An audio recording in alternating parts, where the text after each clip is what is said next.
Sonia Malik here and आज हम करने वाले हैं अपना चैप्टर ट्रांसपोर्ट एंड कम्युनिकेशन का पार्ट 2। ठीक है, पार्ट 1 के अंदर हमने ट्रांसपोर्ट एंड कम्युनिकेशन, उसके फीचर्स, ठीक है, लैंड ट्रांसपोर्ट को कवर कर चुके थे, advantages of it, world distribution of highways, railways, ठीक है, और लास्ट हमारा टॉपिक था वाटर ट्रांसपोर्ट की एडवांटेजेस एंड डिसएडवांटेजेस। तो आज हम स्टार्ट करेंगे अपने वाटर ट्रांसपोर्ट से। अब देखो वाटर ट्रांसपोर्ट, अब जब भी हम वाटर ट्रांसपोर्ट का नाम सुनते हैं, हमने पढ़े थे कि दो टाइप्स के होते हैं हमारे ओशन रूट्स। भाई जब हम ओशंस के थ्रू एक कंट्री से दूसरी कंट्री में जाते हैं, और दूसरा था इनलैंड वाटरवेज, यानी कि एक ही कंट्री के अंदर रिवर्स के थ्रू कंट्री के एक पार्ट से दूसरे पार्ट में जाते हैं। ठीक है, क्योंकि हम वर्ल्ड ज्योग्राफी पढ़ रहे हैं तो स्पेसिफिक इंडिया के बारे में नहीं पढ़ेंगे, ऑल ओवर द वर्ल्ड हमें ये पढ़ना है। ठीक है, और यहाँ पे इस टॉपिक के अंदर इंपॉर्टेंट रहने वाले हैं ओशन रूट्स। तो कंप्लीट जो 8 के जो ओशन रूट्स हैं उनको हम स्टडी करेंगे। अब देखो क्या कहते हैं कि वाटर ट्रांसपोर्ट ना भाई सबसे चीपेस्ट होता है। एडवांटेजेस हम कर चुके हैं, बट स्टिल अगर आप पढ़ रहे हो तो इंट्रो पता होना चाहिए। अब इसमें क्या होता है, क्यों इतना चीपेस्ट होता है? भाई सिंपल सी बात है, अगर आप पूरे दिन काम नहीं करोगे तो भूख भी तो नहीं लगेगी। अगर आपने कुछ भी वर्क नहीं किया तो एनर्जी की ज़रूरत नहीं पड़ेगी इतनी, राइट। तो सिमिलर वे में वाटर के अंदर अपोजिंग फोर्स यानी कि फ्रिक्शन जो है वो कम होता है, इसीलिए वाटर ट्रांसपोर्ट्स को फ्यूल कम चाहिए होता है। तो फ्यूल कम चाहिए तो उसमें क्या होगा, इसकी मेंटेनेंस कॉस्ट कम हो जाएगी, लेकिन इनिशियल कॉस्ट जो है वो ज़्यादा रहती है। इनिशियल कॉस्ट ज़्यादा रहने का रीज़न क्या होता है? भाई देखो ठीक है, हमें हाईवेज तो वहाँ पे नहीं बनाने, लेकिन दोनों एंड्स पे जहाँ से शिप्स में कुछ सामान लाया जाएगा और दूसरे एंड पे तो वहाँ पे हमें पोर्ट्स की ज़रूरत होगी। ठीक है, तो पोर्ट्स बनाने में कॉस्ट जो है वो ज़्यादा पड़ेगी। अब देखो फ्री हाईवेज होते हैं, कोई स्पेसिफिक रूट नहीं है, सिर्फ 2 पोर्ट्स की ज़रूरत होती है। और आज के टाइम पे जितने भी हमारे नेविगेटर्स होते हैं उनके पास बहुत सारी नेविगेशन एड्स टूल्स होते हैं, रडार्स होते हैं। और दूसरी यहाँ पे इंपॉर्टेंट चीज़ क्या है, कुछ पहले क्या होता था, हमारी पेरिशेबल गुड्स को हम वाटर ट्रांसपोर्ट से नहीं लेके जा सकते थे। पेरिशेबल गुड्स यानी कि जो कुछ ही टाइम पीरियड में ख़राब हो जाएगी। भाई फ्रूट्स हम एक कंट्री से दूसरी कंट्री पहुँचाएंगे तो तब तक वो ख़राब हो जाएंगे ना, तो पेरिशेबल गुड्स। और दूसरा हमारा डेयरी प्रोडक्ट्स है, तो उसके लिए क्या आ चुके हैं, रेफ्रिजरेटर्स, यानी कि जो शिप्स हैं उनके अंदर चैम्बर्स बन चुके हैं, अलग अलग कंटेनर्स होते ताकि आप हैवी गुड्स को इजीली ले जा सको, राइट। अब हम करने वाले हैं वाटर ट्रांसपोर्ट के ओशन रूट्स। ठीक है, तो 1 बाय 1 हम इसको कवर करेंगे। अब देखो सारे रूट्स को पढ़ेंगे, लेकिन मैप के थ्रू उसको समझना बहुत ज़रूरी है ना। तो देखो सबसे पहला क्या, कौन सा रूट है हमारा, नॉर्थ अटलांटिक रूट। तुम्हें थोड़ी बहुत समझ में आ रहा है भाई, ठीक है, नॉर्थ में है और अटलांटिक ओशन के अंदर ये रूट है। आप देखो नंबर से हमें ट्रीट करना है इसको। यहाँ पे सेंटर में हमारा ये क्या है, Atlantic ocean, northern part north Atlantic ocean, southern part south Atlantic ocean. ठीक है, यहाँ पे ये जो इधर क्या है हमारा, वेस्टर्न यूरोप, अफ्रीका। तो यहाँ पे क्या है हमारा, मेडिटेरेनियन सी।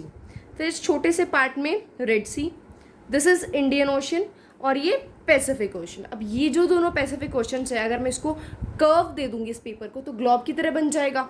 तो ये दोनों कनेक्टेड है एक दूसरे से। ठीक है, अब यहाँ पे हम रूट को स्टडी करेंगे।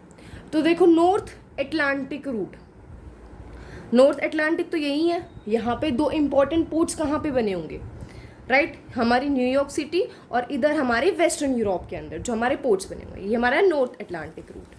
अब देखो इस रूट में क्या कहता है, अगर तुम्हें मैप पे समझ में आ गया ना चीज़ें तो बहुत ईजी है, फिर तुम खुद ईजिली लिख सकते हो उस चीज़ को। तो यूएसए, वेस्टर्न यूरोप।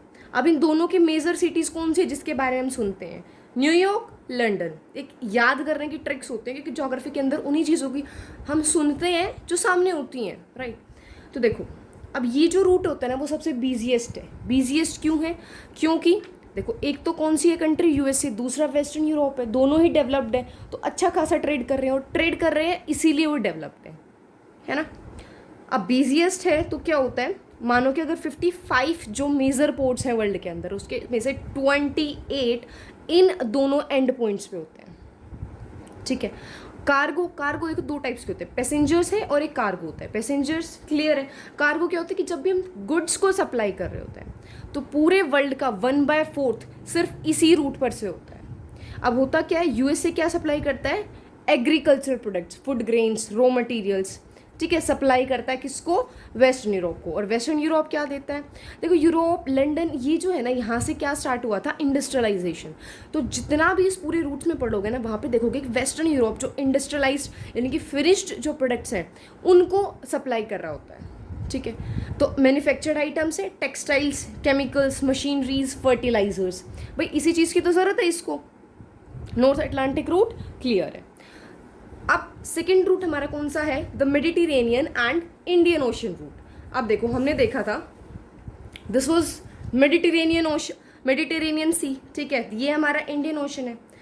तो यहाँ से जो रूट हमारा चालू होगा ये कंप्लीट यहाँ तक ट्रेवल करेगा, क्योंकि यहाँ पे क्या, ये जो बीच में दिख रहा है यहाँ पे कॉन्टिनेंट है। इसका भी हम सीखेंगे साइंटिस्ट ने क्या जुगाड़ बिठाया। अभी क्या है कि यहाँ से ये पूरा इस तरीके से ट्रैवल करेगा, अफ्रीका के कुछ पार्ट्स हैं, ठीक है, फिर इंडियन ओशन यहाँ पे है, फिर यहाँ पे इसको जाना है, यहाँ पे जाना है। तो ये कंप्लीट कौन सा था, Mediterranean and Indian Ocean route. अब देखो मेडिटेरेनियन कहाँ पे है, वेस्ट यूरोप के अंदर। इंडियन ओशन, यूरोप क्या है, डेवलप्ड, इंडियन ओशन यानी कि इंडिया क्या है, डेवलपिंग। तो कैसे रिलेशंस बनाता है ये, डेवलप्ड एंड डेवलपिंग के बीच में रिलेशंस बना रहा होता है। आप देखो इसके अंदर क्या कहता है, डेवलप्ड एंड डेवलपिंग के रिलेशंस में मेडिटेरेनियन, रेड सी, इंडियन ओशन, तीनों को कवर करता है। अब यूरोप से क्या आएगा, सेम चीज़ जो हमने पहले पढ़ी थी, बिल्कुल सेम चीज़। क्या आ रहा है, मशीनरी और इंडस्ट्रियल प्रोडक्ट्स। अब डेवलपिंग कंट्रीज में कौन कौन है, east Africa, south east Asia, south Asia. और क्या वो कर रहे होंगे, देखो mineral oil, agriculture products, cotton, rubber, T, coffee and sugar, ये सारी चीज़ें, ठीक है। तो सेकेंड रूट क्लियर है। नेक्स्ट हमारा है सुएज कैनाल रूट। देखो ये जो है ना काफ़ी इंपॉर्टेंट टॉपिक है इस चैप्टर का। सुएज कैनाल, कैनाल क्या होती है, जो आर्टिफिशियली मैन मेड होती है। अब देखो साइंटिस्ट ने क्या किया, हमने सेकेंड रूट के अंदर पढ़ा था कि आपको यहाँ से चल के यहाँ से यूँ पूरा कंप्लीट ट्रेवल करते हुए जाना है, जबकि यहाँ पर भी सी है, यहाँ पर भी सी है और यहाँ पर भी सी है। लेकिन प्रॉब्लम क्या थी, जो बीच में लैंड पार्ट है ना, ये लैंड पार्ट था। तो साइंटिस्ट ने क्या कहा, चलो इस लैंड पार्ट को हटा देते हैं। ये जो था ज्योग्राफी के अंदर सबसे बड़ी छेड़छाड़ रही थी उस टाइम की और काफ़ी सक्सेसफुल रही थी। तो ये मेडिटेरेनियन सी, यहाँ से जो इस जो कंटिनेंट पार्ट को हटा दिया गया था, यहाँ से जो कैनाल बनाई गई थी, it was Suez canal route. हुआ क्या, मेडिटेरेनियन सी, रेड सी, बीच में लैंड पार्ट है, ठीक है। मैग्नीफाई अगर हम उसको करके देखें तो क्या किया गया, यहाँ से एक कैनाल बना दी गई ताकि मेडिटेरेनियन सी से रेड सी तक पहुँचा जा सके और रूट्स को ईजियर किया जाए।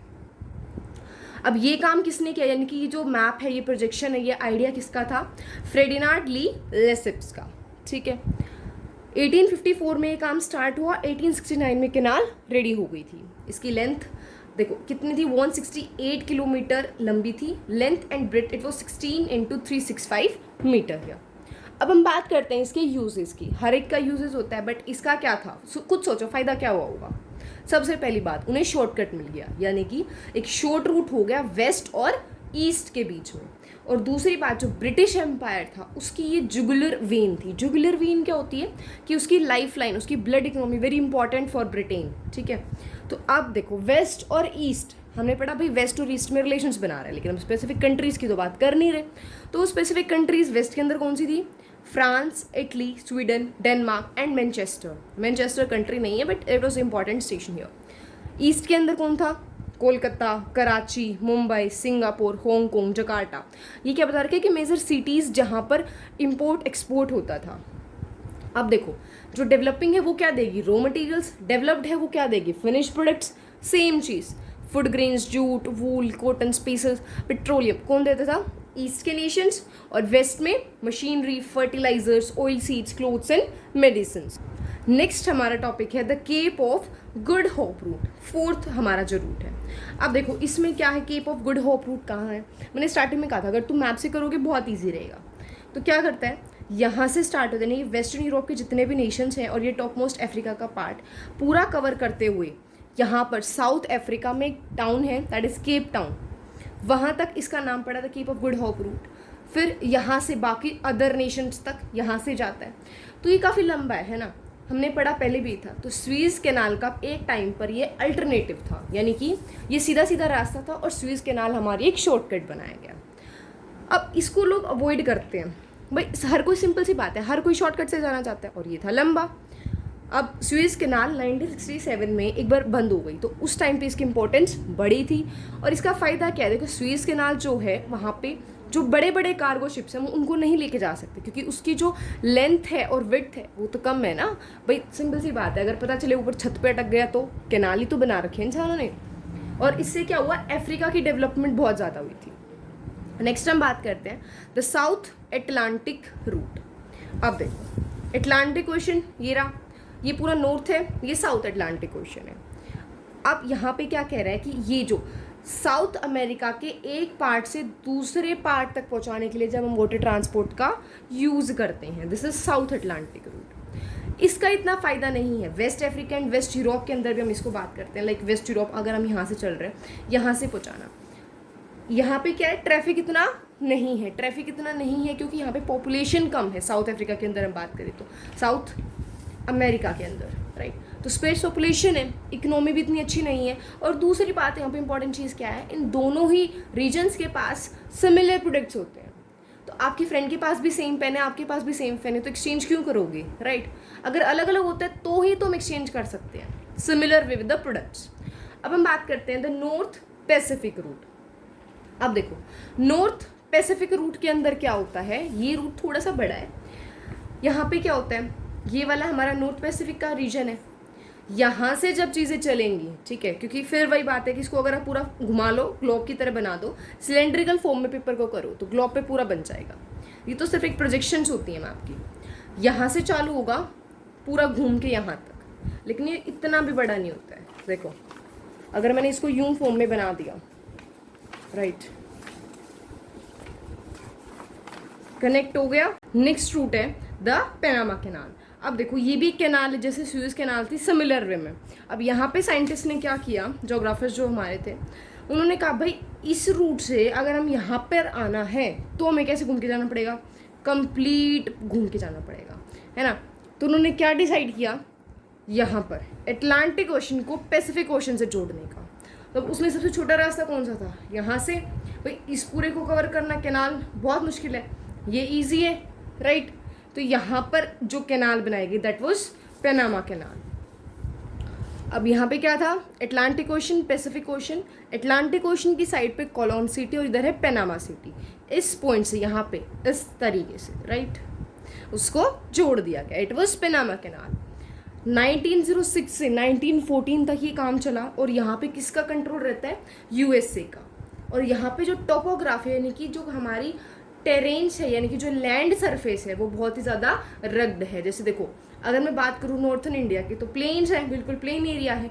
लेकिन वहीं पे अगर बात की जाए माउंटेनियस एरियाज़ की तो वहाँ पे कैसी है, रग्ड टोपोग्राफी है।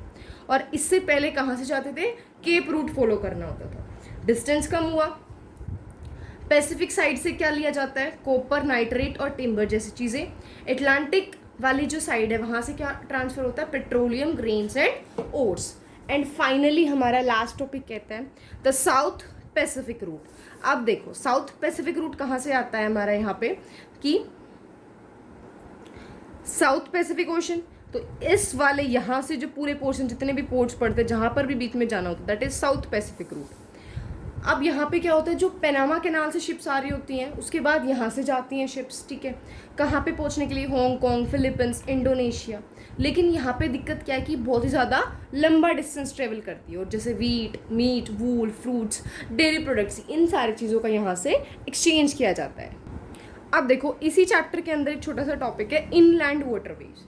अब वाटरवेज की जब बात होगी तो हमें मेजर लर्न करना है ओशनिक रूट्स। अगर इनलैंड आता है तो इसकी एडवांटेजेस, डिसएडवांटेजेस और कुछ के नाम। तो देखो इनलैंड वाटरवेज हमारी सबसे पहली बात, नेसेसरी कंडीशंस क्या होंगी, भाई नदी है उसमें पानी होना चाहिए, ठीक है। और नदियों के अंदर क्या होना चाहिए, नहीं होने चाहिए कैटरैक्ट्स और वाटरफॉल्स। अब देखो सिंपल सी बात है, आप नदी में चलते आ रहे हो और एकदम वाटरफॉल है, तबाही ना, बिल्कुल ख़त्म, और दिक्कत भी हो जाएगी बहुत ज़्यादा। और मियांड्रिंग जो होती है वो कम से कम होनी चाहिए। मियांड्रिंग क्या होती है, रिवर चल रही है, सीधा सीधा रास्ता है, फाइन, अब मुड़ रही है रिवर इस तरीके से, तो पता चले रिवर एकदम शार्प बेंड ले जाए, वो तो दिक्कत हो जाएगी। तो रिवर की जो बेंड्स है, मियांड्रिंग है, वो स्मूथ होनी चाहिए, ठीक है। अब दूसरी बात, जो इनलैंड रूट्स हैं वो ओशन रूट से कनेक्टेड होने चाहिए ताकि ईजी रहे ट्रांसपोर्टेशन में। और रिवर्स ठंड के टाइम पे फ्रीजिंग नहीं होनी चाहिए, भाई फ्रीज हो गया तो ट्रेवल कैसे करेंगे।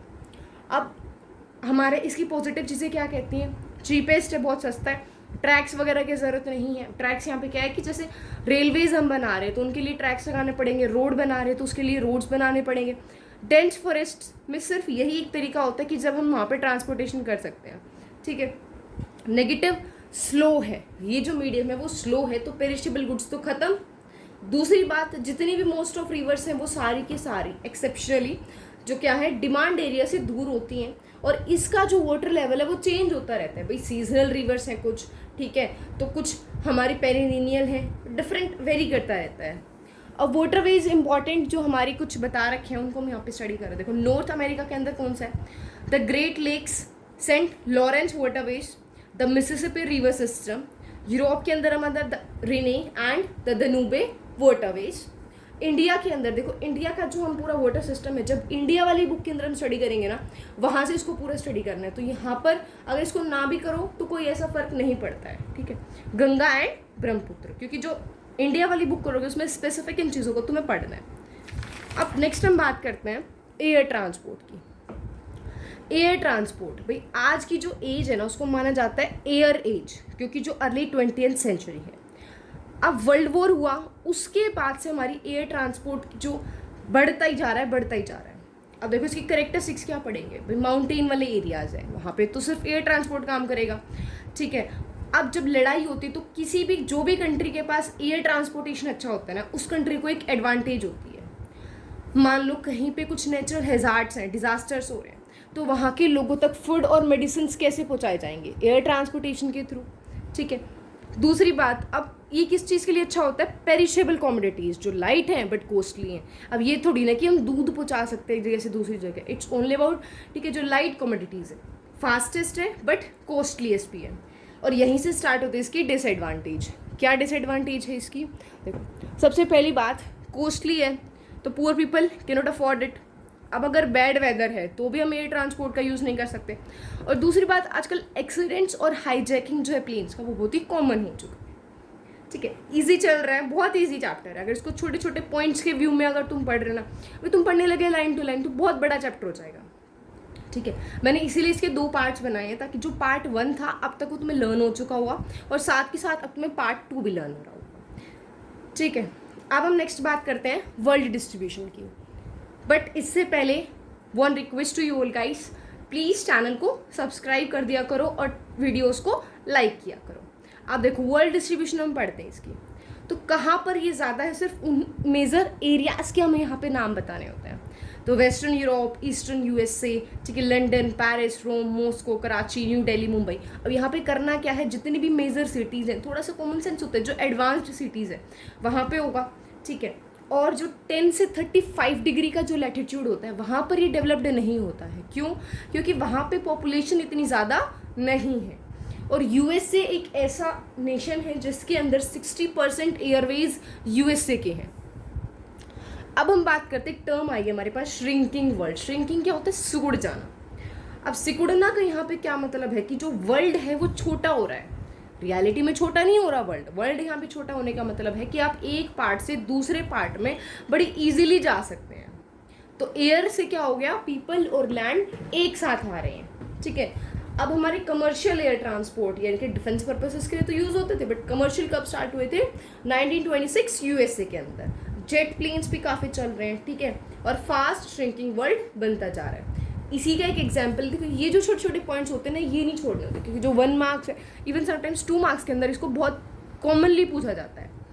कॉनकोड है क्या, एक सुपरसोनिक एयरक्राफ्ट। सुपरसोनिक क्या होता है कि जब किसी भी ऑब्जेक्ट की स्पीड लाइट की स्पीड से, साउंड की स्पीड से ज़्यादा हो जाए, ठीक है, सॉरी फॉर हियर, साउंड की स्पीड से जब वो ज़्यादा हो जाती है तो सुपरसोनिक एयरक्राफ्ट। तो ये क्या करेगा, आपको न्यूयॉर्क से लंदन में सिर्फ 3.5 आवर्स में पहुंचा देगा, ठीक है, बहुत फास्ट है। अब नेक्स्ट हम अपना टॉपिक स्टडी करते हैं, पाइपलाइंस। पाइपलाइंस क्या है, देखो हमें पता है हमारे घरों में पानी आता है, किसके थ्रू आता है, पाइपलाइंस के थ्रू आता है।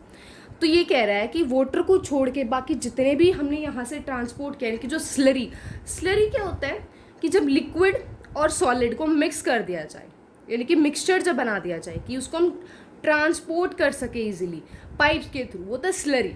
ठीक है, अब देखो पेट्रोलियम उसको तो हम इजीली पाइपलाइंस के थ्रू ट्रांसपोर्ट कर सकते हैं, फ़ायदा है। अब इसके पॉजिटिव क्या है भाई, डिफ़िकल्ट टेरेन्स है। भाई टेरेन्स क्या होता है कि ऊबड़ खाबड़ ज़मीन है या कुछ और ऐसी प्रॉब्लम्स है, वहाँ पर भी वाटर के अंदर से भी हम इसको कर सकते हैं। इनिशियल कॉस्ट तो हाई है बट मेंटेनेंस कॉस्ट लो रहती है, और सप्लाई जो है वो कंटिन्यूस रहेगी, लो एनर्जी इसको चाहिएगी, और ये इको फ्रेंडली होता है। ठीक है, अब नेगेटिव क्या होगा भी, पता चला लीकेज है, पहली बात तो लीकेज का पता ही नहीं चलेगा। ठीक है, तो उसको रिपेयर कैसे करेंगे, बहुत मुश्किल चीज़ है। अब देखो भाई, हमें ज़रूरत थी उस टाइम पे कम सामान की, अब ज़्यादा सामान की ज़रूरत है, तो ऐसा थोड़ी ना कि हम इसको इसकी कैपेसिटी को बढ़ा देंगे, तो इसमें इलास्टिसिटी नहीं होती है। ठीक है, चारों पॉइंट्स क्लियर है। इसी तरीके से ना इसको लिंक करके पढ़ा करो, एक कहानी की तरह उस चीज़ को अपने दिमाग में सेट कर लो, बहुत ईजी रहेगा। अब हम बात करते हैं इसकी डिस्ट्रीब्यूशन की। डिस्ट्रीब्यूशन में क्या पढ़ेंगे, जो मेजर जो हमारी पाइपलाइंस है और कहाँ पर है। यूएसए के अंदर सबसे बड़ा नेटवर्क है, 1,60,000 किलोमीटर लंबी जो है टोटल लेंथ है पाइपलाइंस की। और यहाँ पर एक इम्पॉर्टेंट है बिग इंच, जो किसको ट्रांसपोर्ट करती है, पेट्रोलियम को, गल्फ ऑफ मैक्सिको से यूएसए के नॉर्थन ईस्टर्न पार्ट्स के अंदर। फिर हमारी यहाँ पे Trans Arabian peninsular pipeline, TAP line, यानी कि टैप लाइन 1600 किलोमीटर की, रशिया के अंदर है। कॉमिकॉन पाइपलाइन अब यहाँ पे हमारे कंप्लीट हो चुके हैं ट्रांसपोर्ट के। लैंड ट्रांसपोर्ट जिसके रोडवेज, रेलवेज दो सब टाइप्स थे, वाटरवेज, इनलैंड, ओशियनिक रूट्स हमारे रहे थे, एयरवेज छोटा सा टॉपिक था, इजी था, पाइपलाइंस कवर हो चुके। अब चैप्टर का नाम क्या था, ट्रांसपोर्ट एंड कम्युनिकेशन। तो अब हम स्टडी करते हैं कम्युनिकेशन को, बहुत छोटा सा है बट 5 मार्क्स का डायरेक्टली क्वेश्चन यहाँ से बनता है। तो 5 ही पॉइंट्स हैं और उन 5 पॉइंट्स को कवर करना है। तो अगर ये 5 पॉइंट्स यानी कि इन शॉर्ट ये एक पेज तुम्हें याद हो गया, तो इस एक पेज से 4 पेज लिख सकते हो। देखो, अब वो 4 पेज बनाने का तरीका क्या होता है, डायग्राम्स को यूज़ किया करो। ठीक है, वाटरवेज है, मैप बना दो। अब मैप के अंदर तुम पूछोगे मैप कैसे बनाए, तो एग्जाम में तुम स्टेंसिल लेके जा सकते हो।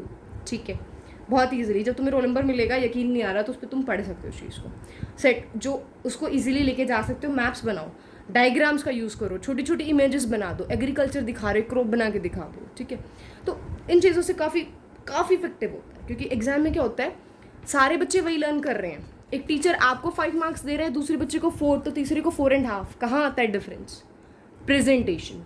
आप उस टीचर को किस तरीके से प्रेजेंट करते हो अपना आंसर। ठीक है भाई, राइटिंग सबकी अच्छी नहीं हो सकती, इट इज़ ठीक है, होता है, बट क्या करो, उस राइटिंग में ज़्यादा मिस्टेक्स मत करो, क्लियर कट चीज़ों को रखो, डायग्राम्स का यूज़ करो, स्पेसिंग अच्छे से करो, ऑल इज गुड हियर।